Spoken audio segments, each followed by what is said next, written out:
हिंदू धर्म में सूर्य देवता से जुड़े कई प्रमुख त्योहारों को मनाने की परंपरा है। उन्हीं में से एक है मकर संक्रांति। मकर संक्रांति सूर्य पूजा का पर्व है। मकर संक्रांति में मकर शब्द मकर राशि को बताता है और संक्रांति का अर्थ संक्रमण यानी प्रवेश करना होता है। मतलब कि जब सूर्य मकर राशि में प्रवेश करता है तब मकर संक्रांति मनाई जाती है। मकर संक्रांति का भारत में बड़ा महत्व है। वैसे तो ये हर साल 14 जनवरी को मनाई जाती है, लेकिन पिछले कुछ साल से गणनाओं में आए कुछ परिवर्तन के कारण इसे 15 जनवरी को भी मनाया जाने लगा है। शास्त्रों में मकर संक्रांति के दिन स्नान, ध्यान और दान का विशेष महत्व बताया गया है।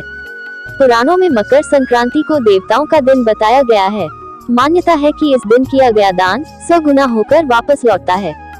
मकर संक्रांति पर विभिन्न नदियों के घाटों पर मेला लगता है, क्योंकि इस दिन नदी स्नान करना बेहद शुभ माना जाता है। साथ ही इस दिन लोग खिचड़ी का सेवन करने के साथ साथ उसका दान भी करते हैं। ये त्योहार धार्मिक ही नहीं, विज्ञान की दृष्टि से भी काफी महत्वपूर्ण माना जाता है। यहाँ आप जानेंगे मकर संक्रांति क्यों मनाई जाती है और इस दिन क्या क्या करना चाहिए। मकर संक्रांति मनाने के धार्मिक कारण। सूर्य और शनि पिता पुत्र हैं। पौराणिक कथाओं के मुताबिक शनि महाराज का अपने पिता से वैर भाव था, क्योंकि सूर्य देव ने उनकी माता छाया को अपनी दूसरी पत्नी संज्ञा के पुत्र यमराज से भेदभाव करते देख लिया था। इस बात से नाराज होकर सूर्य देव ने संज्ञा और उनके पुत्र शनि को अपने से अलग कर दिया था। इससे शनि और छाया ने सूर्य देव को कुष्ठ रोग का शाप दे दिया था। पिता सूर्य देव को कुष्ठ रोग से पीड़ित देखकर यमराज काफी दुखी हुए। यमराज ने सूर्य देव को कुष्ठ रोग से मुक्त करवाने के लिए तपस्या की, लेकिन सूर्य ने क्रोधित होकर शनि महाराज के घर कुंभ, जिसे शनि की राशि कहा जाता है, उसे जला दिया। इससे शनि और उनकी माता छाया को कष्ट भोगना पड़ रहा था। यमराज ने अपनी सौतेली माता और भाई शनि को कष्ट में देखकर उनके कल्याण के लिए पिता सूर्य को काफी समझाया। तब जाकर सूर्य देव शनि के घर कुंभ में पहुँचे। कुंभ राशि में सब कुछ जला हुआ था। उस समय शनि देव के पास तिल के अलावा कुछ भी नहीं था, इसलिए उन्होंने काले तिल से सूर्य देव की पूजा की। शनि की पूजा से प्रसन्न होकर सूर्य देव ने शनि को आशीर्वाद दिया कि शनि का दूसरा घर मकर राशि मेरे आने पर धन धान्य से भर जाएगा।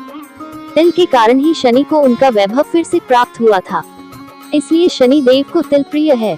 इसी समय से मकर संक्रांति पर तिल से सूर्य एवं शनि की पूजा का नियम शुरू हुआ। लिहाजा ये पर्व पिता पुत्र के अनोखे मिलन से भी जुड़ा हुआ है। एक अन्य पौराणिक कथा के अनुसार राजा भागीरथ के पूर्वजों को मोक्ष नहीं मिला था। पूर्वजों के मोक्ष के लिए देवी गंगा को स्वर्ग से धरती पर लाना था। देवी गंगा को धरती पर लाने का काम राजा भागीरथ ने अपनी तपस्या से किया था। देवी गंगा धरती पर आई तो मकर संक्रांति पर भागीरथ के पूर्वजों की अस्थियों से गंगा जल स्पर्श हुआ था और सभी पूर्वजों को मोक्ष मिल गया था।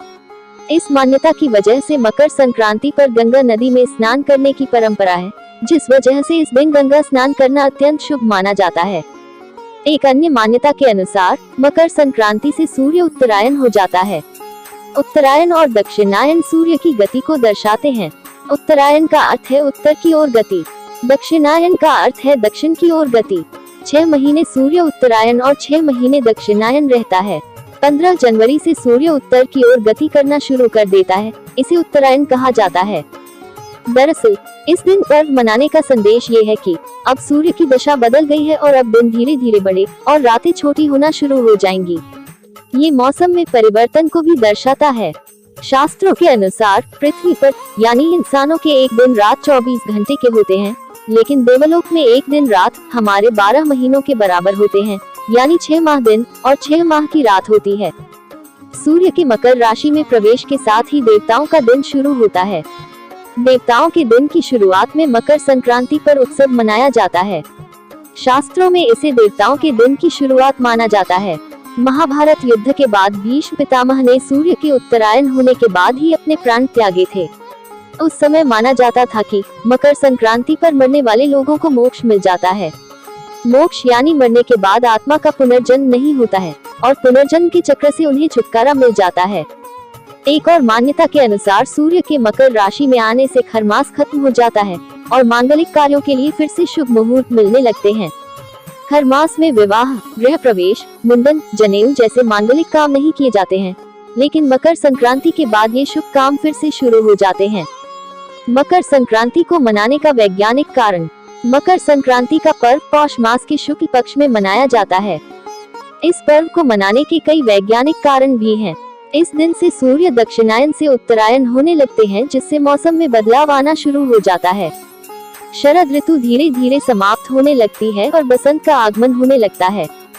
धीरे धीरे सूरज की किरणें सीधी धरती पर पड़ने से मौसम में गर्माहट आने लगती है, जिसके चलते फसलों का विकास तेजी से होने लगता है। मकर संक्रांति पर्व ऐसे समय में आता है जब किसान रबी की फसल लगाकर खरीफ की फसल घर ले आते हैं। इसलिए मकर संक्रांति पर्व पर खरीफ की फसलों धान, मक्का, गन्ना, मूंगफली, उड़द का इस्तेमाल किया जाता है। इन्हीं से जुड़े पकवान का लोग इस दिन सेवन करते हैं। इन दिनों में तिल गुड़ का सेवन करने से हमारी पाचन शक्ति को मदद मिलती है। शरीर का तापमान संतुलित रहता है। गुड़ की मिठास से हमें ग्लूकोज मिलता है, जिससे हमें ऊर्जा मिलती है। ठंड से जुड़ी बीमारियों का सामना करने की शक्ति बढ़ती है। इस दिन सूर्य की रोशनी में कुछ समय बिताना शरीर को कई लाभ पहुंचाता है। मकर संक्रांति के दिन क्या करना चाहिए? शास्त्रों में मकर संक्रांति के दिन स्नान, ध्यान और दान का विशेष महत्व बताया गया है। पुराणों में मकर संक्रांति को देवताओं का दिन बताया गया है। मान्यता है कि इस दिन किया गया दान 100 गुना होकर वापस लौटता है। इस दिन नदी स्नान करके सूर्य देव को अर्घ्य दिया जाता है। इसके बाद दान दक्षिणा का कार्य किया जाता है। मकर संक्रांति पर तिल, गुड़, खिचड़ी आदि का दान बेहद शुभ माना जाता है। इस दिन मलमास के अंत के साथ शुभ माघ महीने की शुरुआत होती है। इस दिन घर में खिचड़ी जरूर बनती है। दरअसल चावल को चंद्रमा, काली उड़द को शनि और हरी सब्जियां को बुध का प्रतीक माना जाता है। इसलिए संक्रांति पर खिचड़ी खाने से कुंडली में ग्रहों की स्थिति मजबूत होती है। चूंकि यह व्यंजन एक ही बर्तन में पकाया जाता है, इसलिए यह एकता का प्रतीक है।